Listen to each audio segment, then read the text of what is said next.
which companies are doing it best, right? And okay, so if you just look at, of course, Apple is, I would argue Apple is probably one of the most successful at this right now. The last 5 years, their share price is up 400%, almost 400%, it's 300 and something percent. Pretty impressive, right? Their first carbon neutral product is setting the stage now for all products to be carbon neutral by 2030. And at the same time, you have the employees at Apple. 81% of employees at Apple would recommend Apple to a fellow colleague as an employer, right? So you talk about stitching together, right? A real purpose-driven organization that brings highly competitive and innovative products to market. They serve investors impressively, and they have created a culture, an environment that professionals can excel at. And it's an environment they love and that they would recommend. And I think I think in many ways, I think Apple is one of those companies that are sort of setting the benchmark for multi-stakeholder design.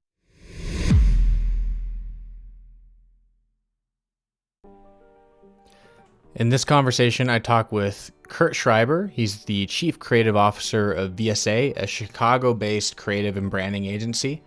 We dove deep into the world of multi-stakeholder design and uncovered some fascinating nuggets along the way. How Yale set out to come up with a curriculum because CEOs really wish they understood how to handle shareholders and all the different functions of the business without giving too much preferential treatment to one stakeholder above the other. He considers Apple one of the most successful companies in the world at multi-stakeholder design. It's a great case study in how to build a win-win-win in a business. We explored how organizations can embrace systems thinking and consider a broader ecosystem in which they operate. I also recommend a book at the end of this episode that provides some frameworks on how to map out ecosystems and think about the whole life cycle of a product and all the different moving parts. So buckle up. We're going to talk about multi-stakeholder design, and let's welcome Curt onto the show. And again, thanks for listening. Welcome to The Way of Product, a podcast designed for creative technologists who love to explore, design, and build things that are useful and desirable.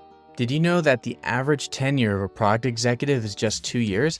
2 years! This is because often they struggle to make meaningful impact with their teams. I'm your host, Caden Damiano. I'm a product designer who doesn't pin my value to my job description and isn't afraid to go outside my job requirements to make something successful. I care more about the product development process. In short, I see myself as more of a creative technologist that uses technology as a liberal art to make great products. Forget about roles, operating models, and best practices for at least 1 hour today. And let's focus on the groups of individuals who live for this game and spend their free time improving and honing their abilities to deliver more value to the market. This podcast isn't for you if you rigidly adhere to frameworks, weaponize job titles, or see no value in interpersonal skills. There's plenty of other podcasts that talk about that stuff. But if you're someone who wants to feel confident in your abilities, enjoy productive collaborations with stakeholders, and find satisfaction in the work you believe in, then this is where you need to be. If this resonates with you, hit that subscribe button and imagine waking up every morning feeling excited to do work you love and being paid well for it. This is what The Way of Product can help you achieve. Thank you for listening. Hey listener, today my guest is the Chief Creative Officer of VSA Partners, Curt Schreiber. Curt, welcome to the show. Oh, thanks, Caden. It's great to be here. Curt, could you briefly introduce yourself to the listener and we'll get started from there? Yeah, as Caden mentioned, I'm the Chief Creative Officer at VSA, and we've been in a design firm that's been around for a while, just past the 4-decade mark. I've been here for most of that time. I was trained as a designer and basically joined out of school. So over the course of time, I've been able to help shape and manage and do some great work here and work with the teams and clients that I love. So I think anyone that's been listening to the podcast for a long time, I keep repeating it. I'm more of an in-house guy. The idea of an agency scares me. And I think that the scariest part and my biggest apprehension of doing agency type work is stakeholder management. And Mm, in-house, you could be somewhere long enough to just build a rapport because your stakeholders are your coworkers. You can just build a right. rapport and build that implicit trust. And so that muscle of stakeholder management and designing for multiple stakeholders, you could kind of get away with if you're good at, dare I say, schmoozing and building friendships. Right. It's interesting. So I can go into some of my other background here, but earlier this year, I worked a little bit with the Yale Business School, and specifically they started a new program called Stakeholder Innovation and Management. And so in this past year, I've had a chance to interact with them and work with them on a couple of things. And the lead there is John Awada. He was my client actually at IBM for a very long time, and he and the team there have been doing some pretty exciting work along these lines. So it's really reignited this passion that I have for designing for multiple stakeholders. And over the years, when VSA was very young and when annual reports were very popular, annual report design was a big thing for us. And but the thing about that piece of communication is that while being directed primarily toward investors, it also served as a core piece of communication for business partners, for communities, for employees. And so essentially, I've had 30 years of designing for multiple stakeholders at one time. And so that's sort of why I want to maybe talk about that a little bit today and share some of my insights and thoughts. When the Yale School makes a course with respectfully some buzzwords like innovation and using the word design, like how would you define the purpose and objective of that curriculum in that phrasing? Right. A couple of interesting things. We think about for corporations, Milton Friedman in the 70s sort of established this thought that the business's number one objective was to increase profits. So for since the 70s, businesses have largely operated with that in mind. If you look back over the last 20, maybe 10 years, maybe 20 years, if you go back to when when the environmental movement really started and companies started really thinking about sustainability, a lot of other stakeholders have become since then also equally as important as the investor. And Yale embarked on an effort that went out and interviewed 100 different. I think the interview now might be like up to 150 CEOs, most of them global, and they've said this is their number one objective: to understand how to better manage, not just for innovation, but for value creation and for long-term prospects of the organization. If you think about it now, I have some examples I'll be sharing with you here momentarily, but during that during those interviews, one of the things that the CEOs reflected on is maybe that they never received any formal training in their own education on multi-stakeholder design. And so that was the impetus of this program. CEOs feeling like the new generation could really benefit from this type of thinking. Well, one idea that I've been throwing around ever since I watched, probably, I'd argue probably like a master at multi-stakeholder management as Jeff Bezos. I saw this clip Mm, where he said none of the best decisions of my life were done through analysis. They were done, and I'm paraphrasing. They were done yeah. through my gut intuition, all that stuff. And I'm like, I think a lot of people might find that hard to believe, but I mean, the difference to me is that he approached business from an abductive posture, and analysis is looking at things from what you can see, which is usually like the public books and financial statements, and then you're trying to take a story from just that data set. And Hmm. then also Wall Street analysts, like their one stakeholder is the shareholders, right? But the argument to me is that if you look at really strong innovators, they used abduction where they avoided judgment of if something was good or bad, and they just chose to Hmm. build like enough certainty to just try something out and Yeah. be doggedly determined to figure out the right solution over time, just building up enough certainty to where their gut says, let's do it. Let's go from there. Yeah. Yeah. It's good. Listen, I'm a big fan of following your gut instinct, and obviously Amazon is wildly successful, but I do think it's a combination of intelligence and instinct. Yeah. Not just one or the other. I think you could follow the data down a real rabbit hole, and also your gut instinct could be wrong. But the thing you're describing, as a designer, I'm a huge fan of is prototyping Mhm. and testing and putting it in the hands of the user. So I do largely agree with the idea of test and learn, fail forward, all of those concepts. I think it you learn during that process.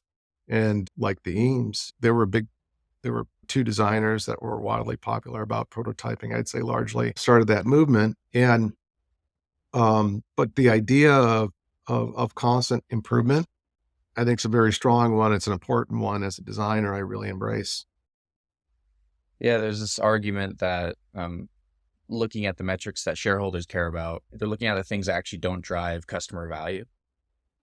And that's like the ironic thing. And I'm sure you could probably tell me about a story of where that was the case. And like my whole argument, and I think if anyone's seen that LinkedIn post that I wrote, the LinkedIn algorithm has not been kind to me recently, is the fact that it's how you reasoned yourself to that gut decision, right? It's not about Yeah. like you didn't look at any data, you didn't like Amazon's notorious for being thorough and rigorous.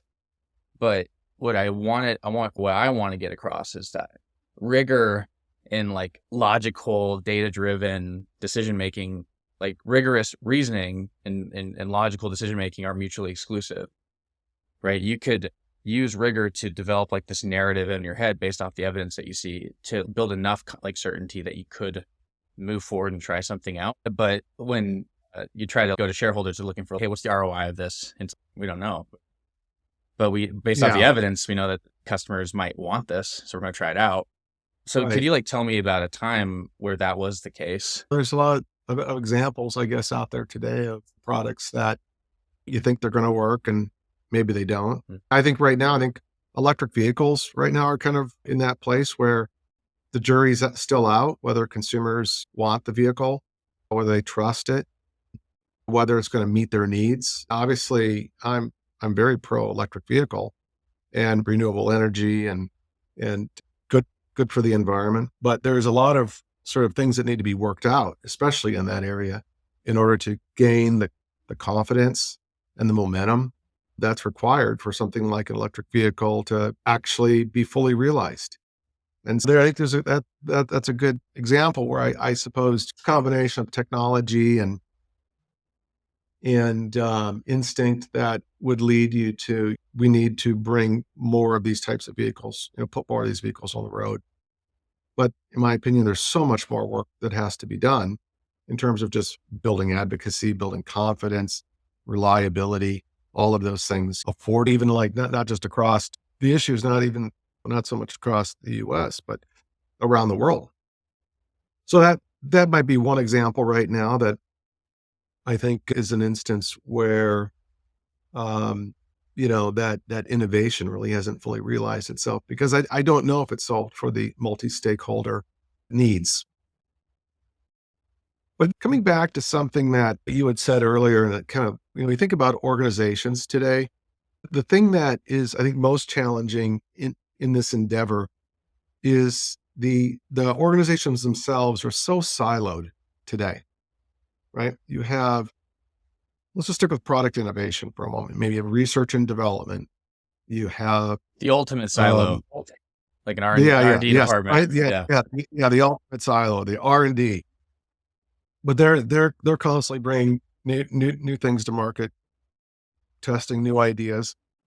And you've got other stakeholders, like, for instance, the head of HR, and they're trying to manage and create the optimal employee experience, right? And you have your chief financial officer, chief financial officer is serving the needs of the investor. Then you have manufacturing and supply chains. And you have the NGOs. So it's like what happens in most corporations today is all of those audiences, all of those stakeholders are served in silos. And when you think about the importance of this era that we're in right now, it's about sort of conjoining these silos. And so I think the most progressive, the most innovative businesses today are finding ways to de-silo and be ambitious about it, because I think it unlocks a lot of potential.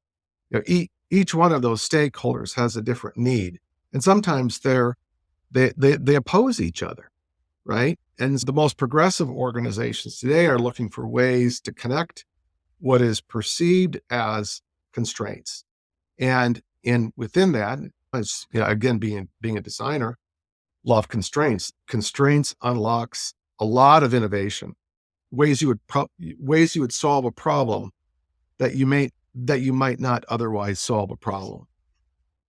And I don't know, you talked about your own experience inside an organization. Do you see that as well? Yeah, and I think the biggest constraint when you look at wicked problem framing is incentives. I think that's why in Mm, making the environment, like helping stop global warming, requires a bunch of different countries that have their own GDPs and their own industries, yeah, where it's impossible to do like a big general solution without creating losers. yeah, yeah. I was just doing a little bit of research before this podcast. I was thinking about which companies are doing it best, right? And okay, so if you just look at, of course, Apple is, I would argue Apple is probably one of the most successful at this right now. The last 5 years, their share price is up 400%, almost 400%, it's 300 and something percent. Pretty impressive, right?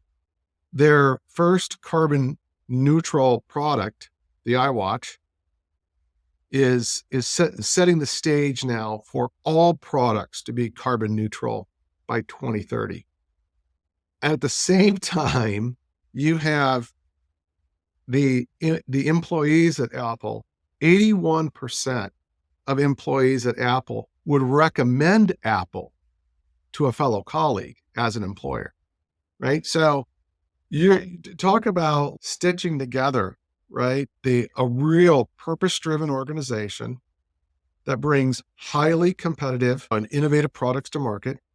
They serve investors impressively, and they have created a culture, an environment that professionals can excel at. And it's an environment they'd love and that they would recommend.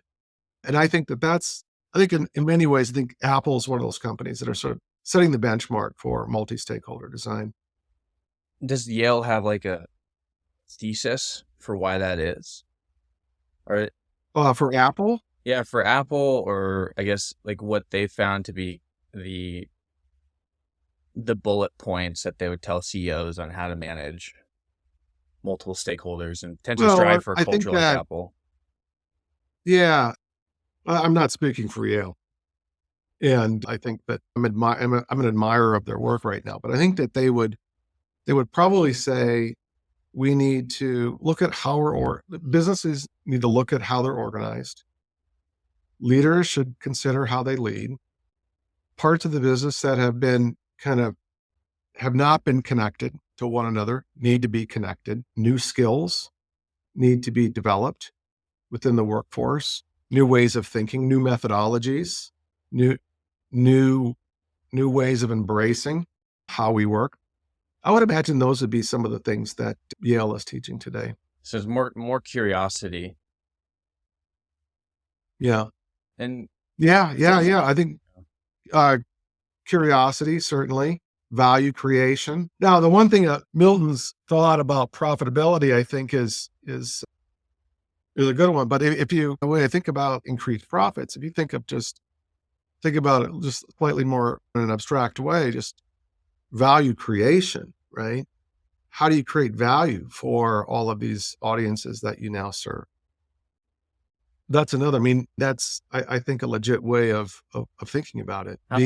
How, how's You this know, changed your approach to your client work? I guess, like, how did yeah, VSA change when they started learning yeah, about this yeah. stuff? We today VSA really focuses really heavily on, I would say, three specific areas: insights, strategy, positioning, corporate narratives, insights, research, as a way of informing uh, two things: brand. So we build brand systems, brand identities, mostly like global ones. And then we also create a lot of marketing, specifically in the digital area, digital marketing, digital media, digital campaigns. And so I think in our we don't make products per se, like a car or a shoe, but we think about multi-stakeholder design. You think about I've been incorporating this kind of thinking, like I said, in our work for a long time, but today it's become almost essential that you think about it in everything that you do. Whether you're out there collecting insights, you should arguably be collecting them more than maybe just users, right? A lot of design thinkings, a lot of design thinking, a lot of kind of put the user at the designers typically put the user at the center. And then everything else like sort of evolves around them. And even in our work going out and gathering insights, broadening that base and acknowledging that the user is one person that we're serving the needs of many. And research and insights are one example of how we, begin a process and how this idea of multi-stakeholder design has influenced that thing. Oh, you just struck a chord. So I'm probably in one of the most challenging stops in my career where there literally isn't like a clear answer to who the user is of like the front stage actions that we're designing for. We Yep. serve agribusinesses at Produce Pay, and the user or the customer is like a whole commercial org, like Yes. of Yeah. a produce marketing business that like supplies Costco and Walmart and all this stuff. And so Yeah. the user is somewhere in an org chart somewhere of that part of the business. And so you can't, there's a bunch of personas. There could be the user, which is variable company to company. There's the Yeah. decision maker buyer, there's procurement agent, there's the account, the finance department. There's all these different moving parts that you need to consider to effectively go to market. And not considering that has hamstrung a lot of our digital transformation efforts in the produce industry, because you have this myopic view of it's like the reverse of stock, like the shareholder persona. It's like people are myopically focused on the shareholder. We've almost swung the Yeah. pendulum and said, oh, the person that's going to be interacting with the UI is the most important person. In an enterprise or in the food industry where there's so many people just trying to make it so that people in China and England could have grapes from Peru. There's Yeah. so much more. It's such a larger problem space that requires Yeah. work. Yeah. Definitely.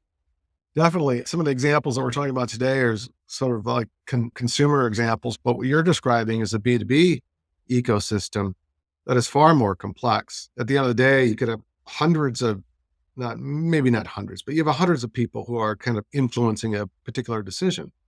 And there may be a smaller set of decision makers, but there are um, a lot of parties involved in either bringing something to market or manufacturing it, just making it work, making it appealing, the thing that you have to offer.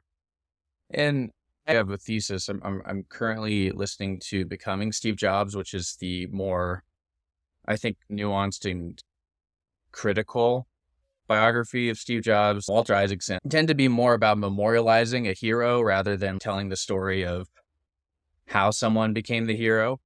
Hmm. But I would argue the whole thesis of the book is that Steve Jobs actually wasn't successful in his first run at Apple. Like the product actually made money was the Apple II, which was Wozniak's baby. And Yeah. the success of the Mac, the original one that Steve worked on, the version 1, it Yeah. inspired a future generation of creatives to want to get into the industry. And it almost like the payoff of him making the Mac led to him eventually hiring Tony Fadell, who he inspired with the Mac to make the iPhone and the iPod, all that stuff.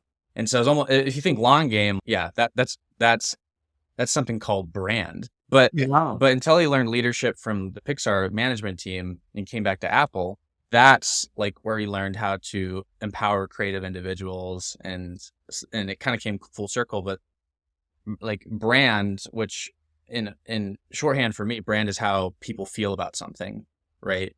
Is how you align multiple stakeholders because they believe in this worthy cause, as like Simon Sinek says. Yeah. Yeah. No, I think that's right. I oftentimes think there are so many different ways to unpack brand. I think it comes down to, I like to describe it as something really simple, like just what's the enduring idea of your What comes company? to mind when And- you think about, Yeah. Yeah. What is the thing you believe in maybe more than anything else, right? It's the driving idea of your company. Like what's that enduring quality? And I think that as as leaders, inside organizations,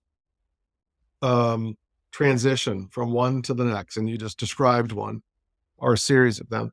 It's I think a big part of a CEO's responsibility is ensuring that that enduring idea is well understood, articulated within the organization and in the marketplace. And as long as they uphold those that promise, essentially, what they'll make, they'll have a very successful business and will attract many eager customers who want to align their enduring qualities or characteristics along with the companies. And if you want a bunch of different departments in an organization you need to align on something, Yeah. you have to have them believe in something bigger than the incentive structure of their bonus, Right. and how they get their Right. bonuses, and how Right. they get evaluated for their compensation. I think what makes Apple so great. And honestly, I think if this podcast gets more successful, I like the concept of an Apple jar, that every time you mention Apple, you put money in the jar and then it goes to some charity or something. Because I'm like, man, I need to come up with some better companies. There has to be more companies out there. There has to be. Okay, we're going to take a quick break from our scheduled programming. If you're enjoying this podcast and you've gotten any value out of it so far, I have a special request for you. I'm currently writing a book on product team collaboration, and I want to get the message out there. So if you want to take a moment and hit subscribe in your podcast app, that would mean the world to me, and it would be super helpful in booking better guests, getting better content out there, and getting the message of this book out to more people. So whether you have to pause this podcast or you like multitasking while listening to it, just take a moment and hit subscribe on the show page and show your support. Again, thanks for listening. Now back to the show. Someone else. What there are some Yeah. companies. I think there's certainly a lot, but Target is trying to do good, and I think that Starbucks, IBM, Google, even there's a lot of I think hope and optimism in the world, that I think that if we can highlight what they're doing and be advocates of that, I think others will follow. Yeah. So at the risk of putting another dollar in the Apple jar, like the idea of what made the brand of Apple, and I think like it making it a great place to work, which leads to like attracting great talent, which leads to great products and customer value, is that it's about making computing accessible to the lay person. It's not about B2B use cases. It really truly is a consumer vision and mission. You just mentioned IBM, which I'd like to hear. You've been in the business for well over 40 years, like about 40 years. I heard another podcast. You said that VSA is like 40 years now. Like they just hit their 40. And I'm assuming IBM has been a client for a good portion of that. Like how did you come to that conclusion that IBM is also one of those companies? Which I don't disagree with you, but I guess looking from like the history of IBM being kind of like seen as like Big Brother, what's changed Yeah. for them to get there? Yeah. It's such a storied business. And honestly, I think that a lot of who IBM is today is still what Watson set out to create in the organization at the very beginning. And he was an advocate for technology. He was an advocate of society, for society. He was also an advocate for his employees.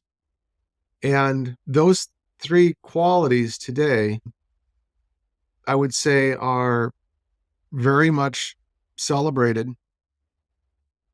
and provide guidance to the organization towards one goal. And if I had to simplify what I think IBM's enduring idea is progress. And so it's, how can we seek progress as being a progressive and fair employer? How can we seek progress in terms of technology in the way it can shape, change, transform business? And what do we seek for society? And so for me, those three pillars have always been have forever been there. But there are times and generations and periods and eras where maybe those three things don't come across as strongly. And I think that it was probably the Apple commercial. There goes another dollar in the jar. It's probably that Apple commercial, right? That aired during the Super Bowl. Some counter branding. Yeah, exactly. exactly. Counterintelligence. I think. Oh, you say Milton Friedman was in the 70s.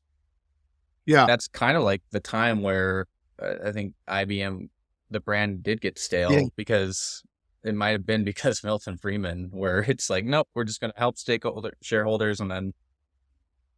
Yeah, Watson turning the reins over to his son for a while. And his son really had a really great reign during the 60s. It was like bananas in the 60s. The most impressive design of products and experiences. And they really brought IBM to the people in a pretty provocative way. But I do think the 70s are probably about that time when a lot of corporations kind of pivoted and put emphasis maybe on creating profits and such. But today, if you're to go do a little bit of research, I think you'd come to really appreciate all the value that IBM brings. It's really quite fascinating. Of course, they've got some amazing technology today as well. One of my biggest impressions going to the Computer History Museum in San Francisco is one of the first exhibits is IBM's, one of the original punch card machines. It was like one of the first things that they show in that museum. And so you have to give IBM credit for innovating on very small problems, like just being able to punch in at work. Yeah. And measure your time. Yeah. I know. That's great.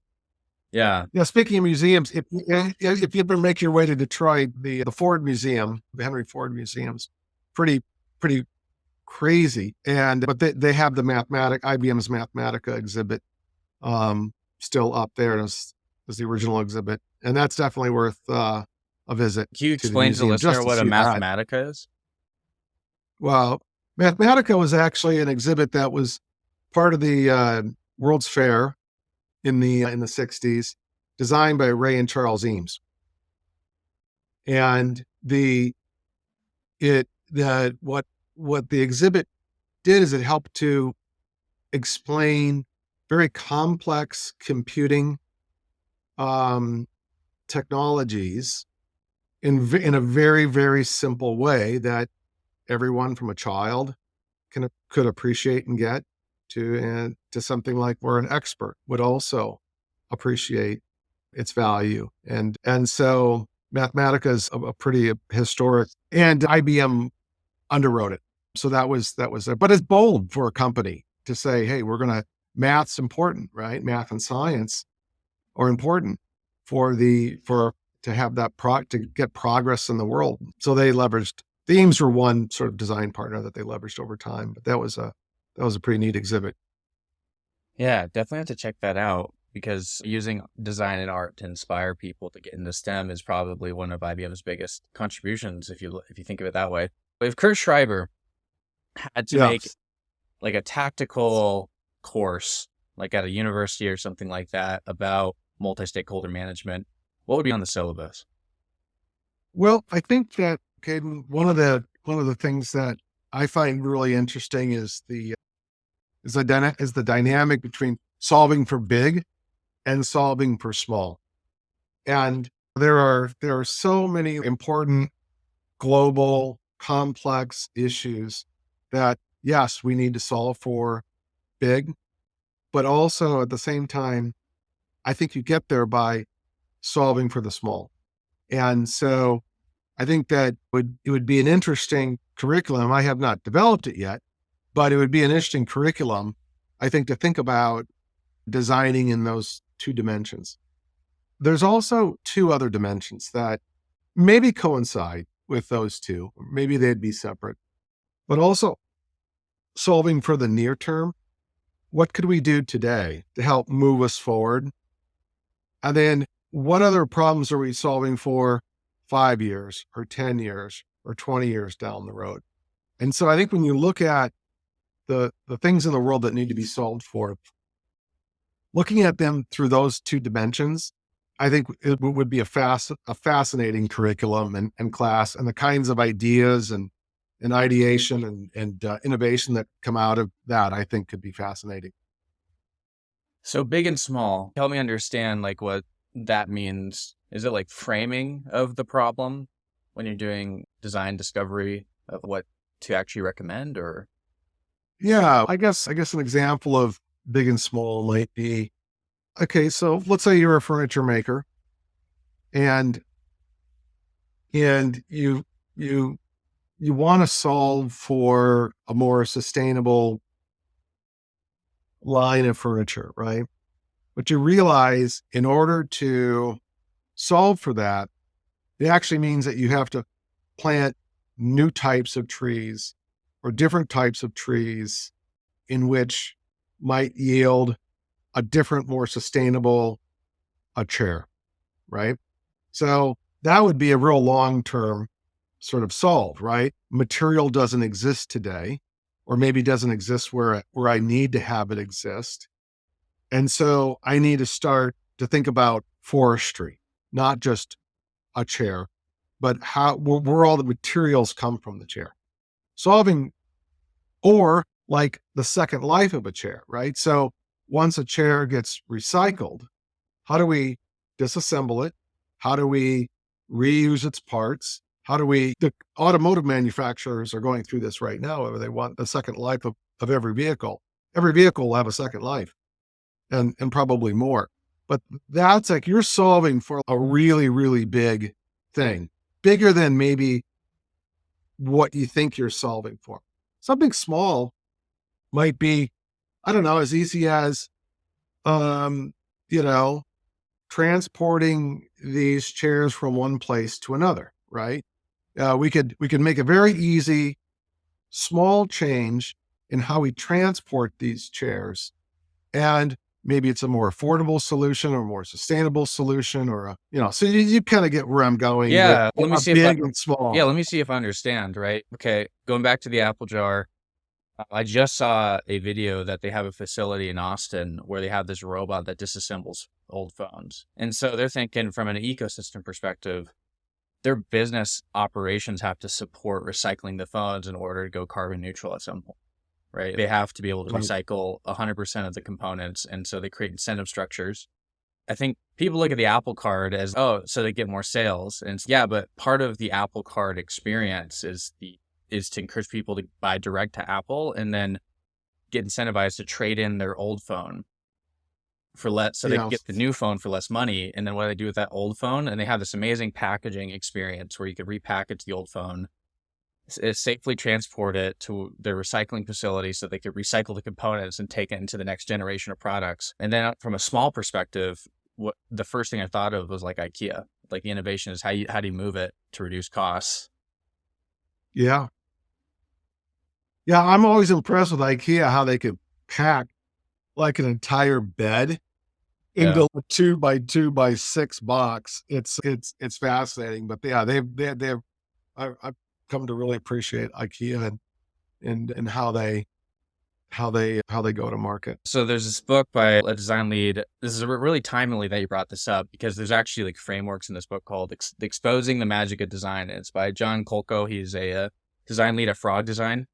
And he had a couple frameworks that kind of help a designer think big and small. For semantic zoom, where it's basically ecosystem mapping, where you're zooming out. Okay, wait, where did you start the product? And then you zoom out at, okay, how's it sold? And then how's it marketed? And then, okay, how do you source the materials? And then it has a framework called force temporal zoom, where you basically map out like the planned lifetime, like end of life of the product, like what attributes would it have to, he used the example of a toothbrush, where the end of life of a toothbrush is like the bristles are like worn down, like maybe it gets dropped on the ground or something like that. And then how do you incentivize someone that sees those signs to go recycle that toothbrush and then buy a new one? And then how do you like time the marketing efforts to sell them another replacement? Great book like that I would recommend for this. Definitely look up that book. Yeah. No, I think it's great. No, I think that there is a movement around, you're gonna innovate, start at the end of life of a product and work backwards. Yeah. And how do you mitigate it? Definitely really interesting stuff. And then what would be the second part of your syllabus? Can you repeat kind of like that? Oh, yeah. Well, I think I wrote down, and that's why. So they may be sort of the same thing, but near and far, near term, long term. And I guess that's in a way, it's big and small, near and far. They're not that dissimilar.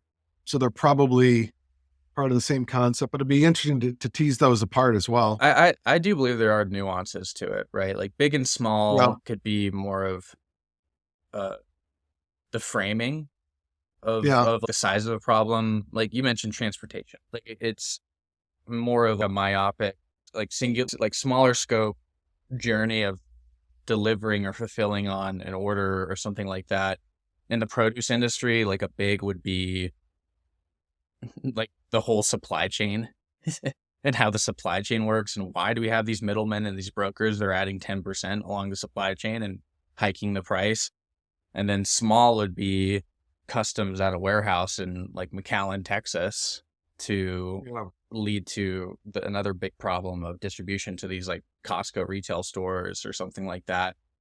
But I think that's interesting. What I'm hearing from your work on this, on understanding this, is that understanding the big and small problems is part of the brand identity, right? The enduring idea of, hey, if this idea is important, think about the whole thing, frame the whole thing. I know that agile is a big important thing in software, but looking at it through the lens of just having a level of tact with the problem space, I think allows you to tell that story that could get a bunch of stakeholders aligned.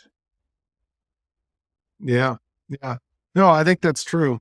I think that the thing you're describing right now too is I'm really into systems, how things relate to other things. Mhm. And I used this example before about the chair, but it's on designing the right chair. A chair exists in a room, the room exists in a house, the house exists in a neighborhood. So it's like understanding that's just a real simple way of saying that if you put a brand out there, you put a message out there, you put something else out there, you have to really think about it in context. And that's, to me, that's the way I think about systems and how they relate to one another. And so whether you're designing for a system of users or people, or you're designing for a system of interconnected technologies, or you're designing for a system, I think the systems thinking, I think, is also a really important part of solving good solutions. Curt, we're coming up on time. Is there any loose end in this conversation that you feel like needs to be said that hasn't been said? I mean, there's probably plenty of loose ends, plenty of starts. Yeah. But I think that this is a really important conversation. And I think that for organizations that want to be around for a while and want to be able to do good and provide value and And I think it's very timely right now to think about a broader set of audiences and people who engage with you, and think about new ways of creating connection between them, and not necessarily not think about the differences, but think about the things that they have in common and in terms of their needs. And I think out of that, real innovation and can come. And people are tired. I think we're disillusioned with how business has been run. And Yeah. and you're right. Honestly, I think that's like my favorite answer is, man, there are so many loose ends. Like, I don't know where to go. Gut check. Where would you have the listener go next if you were to like recommend, after putting down this episode, where would you point him? What direction would you point him in? And this is just 5-second gut check. I don't know. I think I would go to, it's interesting. Patagonia, about, I think 10 years ago, I don't even know how long ago it was, but they formed the Sustainable Apparel Coalition, right? And I think that it would be interesting to look at coalitions and which ones are more successful or most successful, and see what kind of learnings could be discovered by looking at those coalitions, because there's other things that are happening out there in the world where we're bringing people together. Mm-hmm. And essentially this is that. And if businesses can learn from those types of things, I think that could help advance this cause. Curt, thank you so much for taking the time. And I think that's an amazing recommendation. Thanks for coming on the show. You have a good one. Right, Caden. Thank you. Thanks, everybody.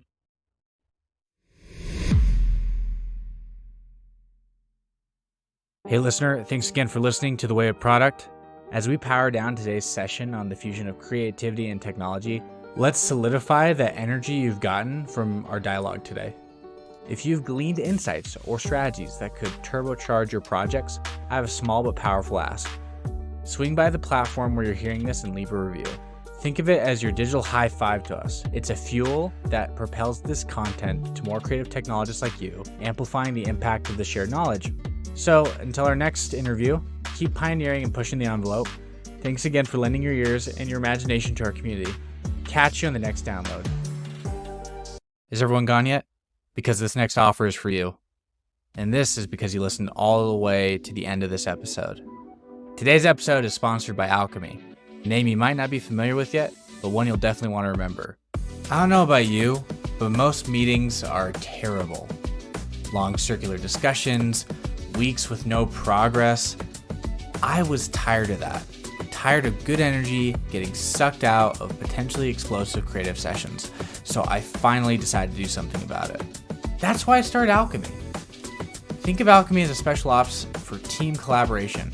We're the ones you call for remote or on-site workshops where you need to get your product team aligned and moving without the usual drag. No more endless circles or feeling like you're herding cats. I've been there. I've been stuck in the muck of misalignment, watching the clock while creativity just fizzles out. That's not how breakthroughs happen. Alchemy workshops are built differently. Think of it as a turbo boost for your team's productivity. So here's what you do. Visit wayofproduct.com/workshops, and let's start turning those meeting groans into high fives. All right. Thanks for listening to the full episode. And remember, with Alchemy, it's not just a meeting, it's a turning point. Talk to you soon.